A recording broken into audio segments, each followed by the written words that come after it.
ఐడ్రీమ్ ప్రేక్షకులకు నమస్కారం. నేను ఉదయశ్రీ. ప్రముఖ జ్యోతిషులు వీరభద్ర శాస్త్రి గారు మనతో ఉన్నారు. బిజినెస్‌లో లాభాలు రావడానికి, బిజినెస్‌లో సెటిల్ అవ్వడానికి ఎలాంటి పూజా విధానాలున్నాయి కనుక్కుందాం. మాట్లాడదాం గురుగారితో. నమస్తే గురుగారు. నమస్కారం అమ్మా. చాలా మంది బిజినెస్ చేస్తూ ఉంటారు. దాంట్లో ఎన్నో ఒడిదుడుకులుంటాయి బిజినెస్ అంటేనే. అవునమ్మా. మరి అవి ఫేస్ చేస్తూ నిలదొక్కుకోవాలి, స్ట్రాంగ్‌గా ఉండాలి, బిజినెస్ బాగా నడిపించాలి అనంటే ఎట్లాంటి పూజలు చేయాలి? ఒక వ్యాపారానికి సంబంధించి చూసేటువంటి అంశంలో అమ్మవారైన మహాలక్ష్మి అమ్మవారి యొక్క అనుగ్రహం ఖచ్చితంగా ఉండి తీరాలి. హ్మ్. ఇందుతో పాటుగా వారు చేసేటువంటి వ్యాపారంలో భాగంగా వారి వారి యొక్క వ్యాపార మెళకువలు, వారి యొక్క శత్రువులు అనేటువంటి వాళ్ళకు కూడా కొన్ని కొన్ని వెళ్ళాయంటే గనక వీళ్ళ వ్యాపారానికి ఇబ్బందులు ఎదురవుతూ ఉంటాయి. హ్మ్. సో అక్కడ శత్రు దోషాలు లేకుండా ఉండాలి. అమ్మవారైనటువంటి లక్ష్మీ అనుగ్రహం కూడా అక్కడ కలిగి ఉండాలి. హ్మ్. అంటే కొన్ని కొన్ని సార్లు అనుకోకుండా ఈ వ్యాపారులు మన దగ్గరికి వాళ్ళు వచ్చారంటే అదేదో కొనుక్కోవడానికి వచ్చారు. హ్మ్. అది ఆ వస్తువు వాళ్ళకి చెంది వాళ్ళకి ఇవ్వాలి అంటే కనుక వాళ్ళతో మనం కూడా చాలా ప్రశాంతంగా మాట్లాడాలి. మనం ప్రశాంతంగా మాట్లాడకపోతే వాడు కూడా ఆ వస్తువు తీసుకునేటువంటి ఆసక్తి చూపించడు. ఆ ప్రశాంతత ఉండాలి. ఆ ఒడిదుడుకులను ఎదుర్కొంటూ ఉండాలి. ఇవన్నీ కూడా అమ్మవారైన మహాలక్ష్మి అమ్మవారు మాత్రమే ఇవ్వగలుగుతారు ఇవన్నీ కూడా. హ్మ్. అంచేతే వ్యాపార సంస్థల్లో ప్రతి శుక్రవారం లక్ష్మీదేవిని అర్చించడం, ప్రతి శుక్రవారం సాయంత్రం అయిన తర్వాత మహాలక్ష్మీదేవిని పూజించడం, హ్మ్.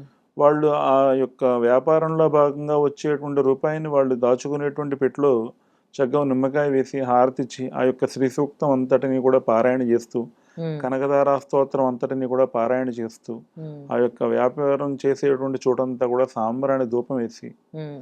ఆ యొక్క అమ్మవారి యొక్క అనుగ్రహం లభించేస్తోంది అంటే కనుక ఇవన్నీ కూడా చక్కగా చాలా పరిమళభరితంగా తయారవుతాయండి. హ్మ్. అవి అలా జరగాలి అంటే కనుక లక్ష్మీ అనుగ్రహం ఉండాలి. హ్మ్.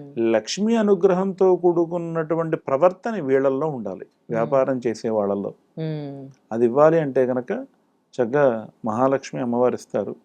ఆ మహాలక్ష్మి అమ్మవారి కోసం వీలైతే గనక కనకధారా స్తోత్రం అని చెప్పనేసి మనకి ఆదిశంకరాచార్యులు చెప్పారు. హ్మ్.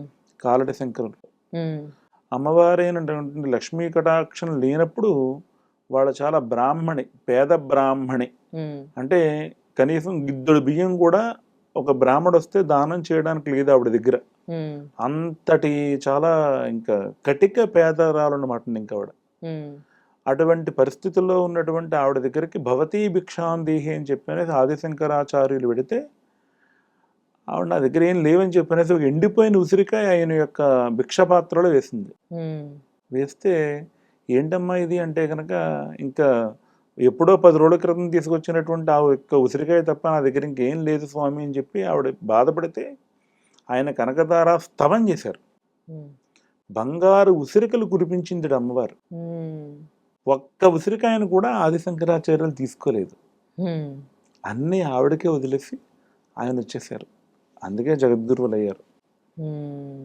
ధనం అనేటువంటిది రావాలి, ధనలక్ష్మి అనుగ్రహం కావాలి, మన యొక్క వ్యాపారం బాగుండాలి అంటే గనక కనకధార స్తోత్రం పారాయణ చేసుకోవాలి, శ్రీ సూక్తం పారాయణ చేసుకోవాలి. ప్రతి శుక్రవారం ఆ యొక్క అమ్మవారి యొక్క రూపాన్ని ఒకటి ఆ యొక్క వాళ్ళు చేసే వ్యాపార స్థానంలో ఉంచుకుని హ్మ్. భక్తి శ్రద్ధలతో అమ్మవారిని ఆరాధన చేయాలండి. హ్మ్. అలా చేస్తే ఖచ్చితంగా వారు అనుకున్నటువంటి వ్యాపారం అంతా కూడా చాలా బాగుంటుంది. హ్మ్. చాలా బాగా రాణిస్తుంది. హ్మ్. కొంతమందికి అంటే పూజ చేస్తారు కానీ, అమ్మవారి ముందు కూర్చొని ఏం చదవాలి? ఎలా చదవాలి? పూజ ఎలా చేయాలి? అనేది తెలీదు. అంటే ఆ విగ్రహాలు అంతా శుభ్రం జేసుకోవడము, పూజా గది శుభ్రం జేసుకోవడం జేస్తారు. కానీ ఆ తర్వాత ఎలా చేయాలి? ఏం చదవాలి అని కూడా తెలీదు. ఏమని మొక్కాలి అని కూడా తెలీదు. యథార్థంగా విషయం ఏంటంటే అమ్మా, చిన్న పిల్లవాడు, 1 సంవత్సరమో, 2 సంవత్సరాలో ఉన్నటువంటి చిన్న పిల్లవాడు, చిన్న పిల్ల. ఆ అమ్మాయితో వీళ్ళెలా ఉంటారో, ఆ అమ్మాయిని వీళ్ళెలా చూసుకుంటారో, భగవంతుడి దగ్గర కూడా అటువంటి మనస్సుతో వాళ్ళలా ఉండగలిగితే, అమ్మవారు మన గృహంలోనే వెలసి ఉంటుంది. హ్మ్. హోమం చేసినప్పుడు కూడా ఇంతంత ముద్దలతో హోమం చేసేయమని చెప్పరండి. హ్మ్. ఓం శ్రీం హ్రీం శ్రీం కమలయ కమలాలయే ప్రసీద ప్రసీద శ్రీం హ్రీం శ్రీం ఓం మహాలక్ష్మియే నమః అంటే ఇంతే పదార్థం ఈ 3 వేళ్లతోనూ అమ్మవారికి సమర్పిస్తూ ఉంటారు. అంటే ఇప్పుడు ఉదాహరణకి ఈ 2 సంవత్సరాలు, సంవత్సరం లోపల ఉన్నటువంటి పిల్లలకి ఇంతే ఇలాగే తినిపించగలం తప్ప ఇంతంత ముద్దలు మనం పెట్టలేంగా. అవును. అంటే అమ్మవారి దగ్గర కూర్చున్నప్పుడు, అమ్మవారిని ధ్యానం చేసినప్పుడు, అమ్మవారిని నీ కుమార్తెగా భావించుకుని, హ్మ్. అమ్మవారితో నువ్వు ఎలా అయితే ఉండగలుగుతావో అలా మసిలితే అమ్మవారు మన గృహంలోనే వెలసి ఉంటుంది. హ్మ్. అంటే అక్కడ ఉన్నటువంటిది ఏదో రూపం, ఏదో ఫోటో, ఏదో హ్మ్. విగ్రహం, హ్మ్. ఏదో అదేదో రాతి విగ్రహం, ఇదేదో గ్లాజు ఫోటో, హ్మ్. లేకపోతే ఏంటంటే లామినేటెడ్ ఫోటో అని చెప్పనేసి చూడడం కాకుండా, హ్మ్. నేను బ్రతుకున్నానంటే దానికి కారణం ఈ అమ్మవారు. అమ్మవారు. హ్మ్. నన్ను నడిపిస్తోందంటే దానికి కారణం ఈ అమ్మ. భగవంతుడు అనేటువంటి భావనతో, భక్తి శ్రద్ధలతో కనుక చేస్తే గనక హ్మ్. వాళ్ళ జీవితంలో ఏదైనా పొందుతారండి. హ్మ్. ఇంకోటి గురువుగారు, మనం ఇంట్లో ఆల్రెడీ మనకి భగవంతుల ఫోటోలుంటాయి కదా! కొంతమంది ఎక్కడికైనా టెంపుల్స్‌కెళ్ళినప్పుడు అక్కడి నుంచి పట్టుకొని రావడం, మనకా ఫోటోస్ ఇవ్వడం జేస్తూ ఉంటారు. అంటే ఇప్పుడు లక్ష్మీదేవి ఫోటో మన దగ్గర ఒకటుంది. ఇంకా 2, 3 మనకి వచ్చాయనుకోండి.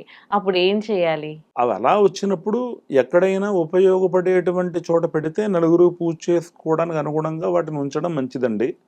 మన గృహంలో ఒకే వినాయకుడు, ఒక వినాయక స్వామి వారిని మనం నిత్యం పూజిస్తున్నాం. హ్మ్. ఎక్కడికో వెళ్తే వాళ్ళే వినాయకుడిచ్చారు, ఇంకో చోటకెళ్తే వాళ్ళే వినాయకుడిచ్చారు, ఇంకో చోట వినాయకుడిచ్చారు, మళ్ళీ వీళ్ళ పిల్లలేమో వినాయకుడిని హ్మ్. తెచ్చారు. హ్మ్. అలా 10 మంది వినాయకులుంటే 10 మందిని ఎక్కడ వాళ్ళు పూజ చేయగలుగుతారు? హ్మ్. కష్టం గదా! అంటే హ్మ్. అన్ని ఉండడం తప్పు కాదు. అదే. మన ఇంట్లో ఒక 20 గదులున్నాయనుకోండి, 20 గదులని ఎక్కడ శుభ్రం చేసి ఎక్కడ తడిగుడ్డ పెడతారు? అవును. హ్మ్. ఎన్నుంటే అన్నీ చేసుకుంటాం గదా! హ్మ్. అన్నీ చెయ్యాలి గదా! అవును. అలాగే ఒక మూర్తి ఒకటుంటే చాలు. హ్మ్. అవే 10 మూర్తులు ఉండవలసినటువంటి అవసరం లేదు. హ్మ్. ఇవి గుళ్ళో పెట్టేసేయమంటారా ఇవి? ఎవరికైనా ఉపయోగపడేటువంటి వాళ్ళకివ్వండి. హ్మ్. అక్క నాకిది బావుంది అని చెప్పనేసి అనుకునేటువంటి చెల్లెవరైనా ఉంటే ఇవ్వచ్చు. హ్మ్. పోనీ తమ్ముడు ఉంటే గనక అమ్మ మా ఇంట్లో ఇది లేదు తల్లి అని చెప్పనేసంటే అలాంటి వాళ్ళకివ్వండి. హ్మ్. లేదంటే ఎవరికైనా ఇస్తే మళ్ళీ వాళ్ళేమన్నా అనుకుంటారేమో, లేతే ఇబ్బందేమో అని చెప్పనేసి అనుకుంటే ఏదైనా గుళ్ళో పెట్టండి. అక్కడ ఎవరో ఒకరు వాడుకుంటారు. చక్కగా అక్కడ ఎవరో ఒకరు అర్చన చేస్తారు. ధన్యవాదాలు గురుగారు. నమస్కారమ్మా.